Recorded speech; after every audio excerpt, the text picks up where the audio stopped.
Today I want to talk about handstand programming. A lot of beginners have confusion about how many days a week, how many hours in a day, and overall what they should be focusing on in their handstand routine. Obviously, this would be where a one-on-one coach should really be great and beneficial because they would know your strength, your weakness, and just your goals so that they can write a program to cater to those exact needs. However, not all of us have access to one-on-one training, especially in the beginning. So today I want to talk about just in a big picture sense of what we should be doing, how much time we should devote into each skill, and overall the direction of our training. Let's get to it. In the beginner level, the duration and intensity is important. We don't want to overwork ourselves in the very beginning, not just because our body can't physically handle, because our mind also needs to accept what is happening and the transformation that is going on with the body and the mind.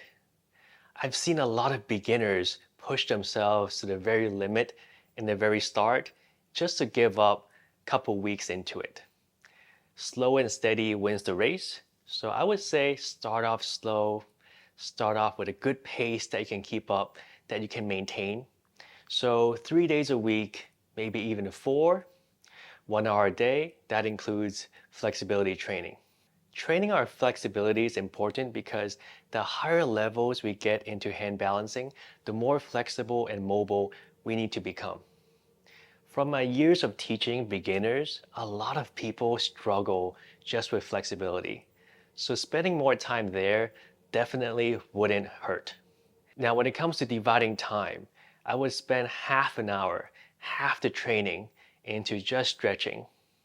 Stretching the wrists, the shoulders, and your legs, hamstrings, and your pancake. Those would give you the most bang for your buck, especially in the beginning phases. The other half an hour, you can work on drills like chest to wall, kick ups, and other entry methods. And I wouldn't spend too much time doing long holds because they don't really serve any purpose when you're not having those entries tight and clean yet. And also, you're working on the holds themselves with support with the wall if you're doing chest to wall. So you don't really need to go for those free handstand holds if you're doing the foundation correctly. So in the beginning phases, I would say 1 hour, half an hour stretching, half an hour handstand drills. So once you're past that super beginner phase, we can move on to our intermediate phase. In intermediate phase, we're semi-serious into handstand training now. So we can devote more time stretching and doing handstand drills. In my intermediate phase, I spent about 2 hours just training. That includes half an hour of flexibility and 1.5 hours of handstand training. Now, flexibility is the same. Shoulders, overhead mobility, wrists, legs and hips, hamstrings, and other parts that you might be working, let's say side bends for flags, if you're training those things. But I wouldn't go more than 45 minutes into stretching because you want to devote more time now developing your skills and working on balance. Flexibility is important, but it's not going to improve overnight. So you want to do it every day, but you don't want to overdo it and be sore when you're training because flexibility can become very, very sore if you're doing too much of it. So after you're done with flexibility, you can spend the rest of your time training your handstands. With handstands, you can focus on three key elements: conditioning, technique, and balance. And not specifically in that order, but you should definitely hit those three things every single time in your training.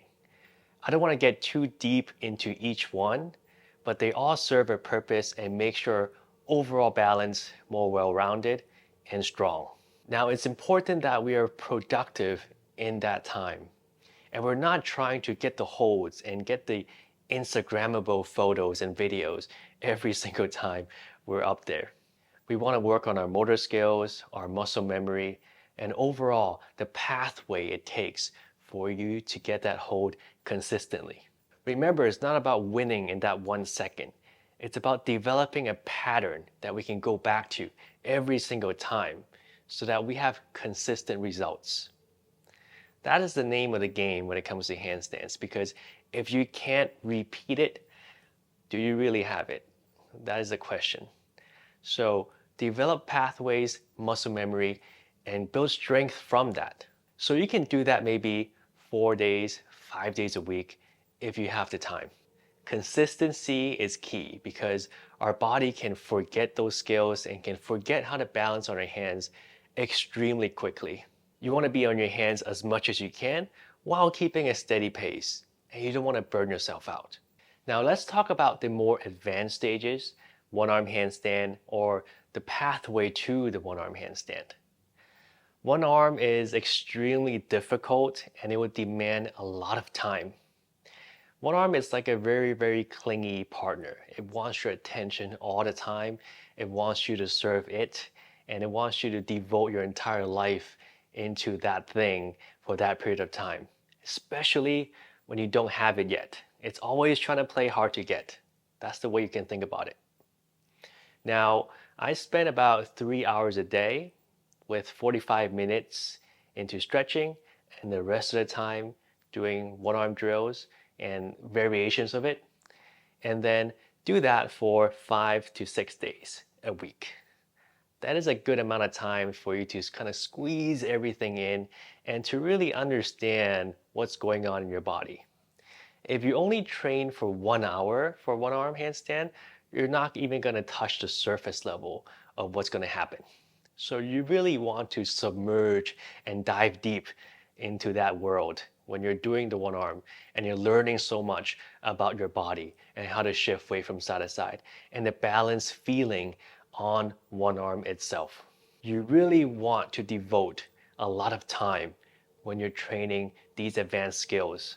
Flexibility and strength is also more demanded on one arm. So you want to be better at your conditioning and better in your mobility. So you need to stretch more and do more conditioning just to have that energy and mobility for you to hold or attempt to hold the one arm. So with one arm, you really need to devote a lot of energy and time into it. 5 days, 6 days, 3 to 4 hours, that is a good time frame. But it is all up to you and how much time you have.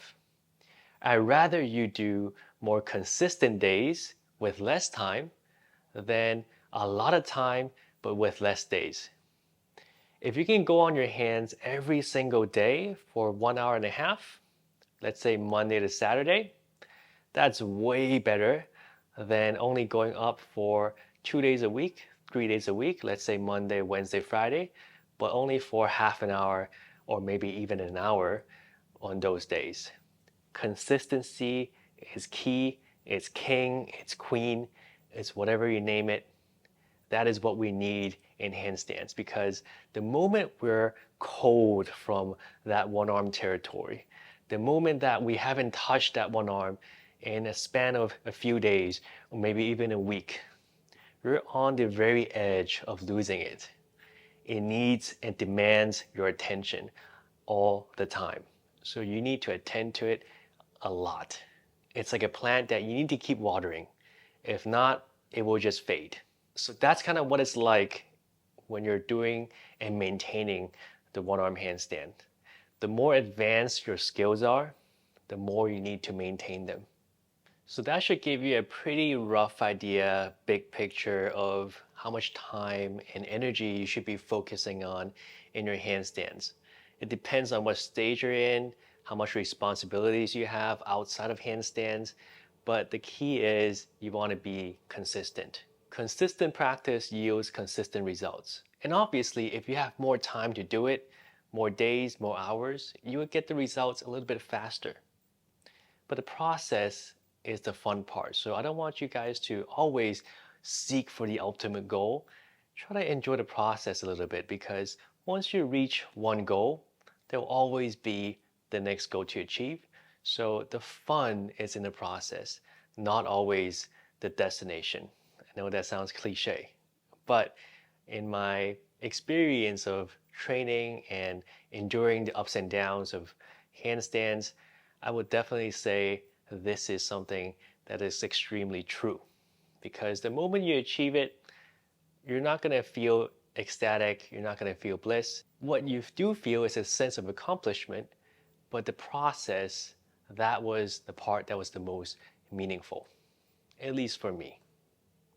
So I hope you guys enjoy the video and have a better picture of what it takes on each level to train your handstands correctly.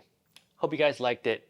Hit the subscribe button below if you guys want to support me and like these videos. As always, really, really appreciate the support. Thank you guys for watching. Until next time, bye bye.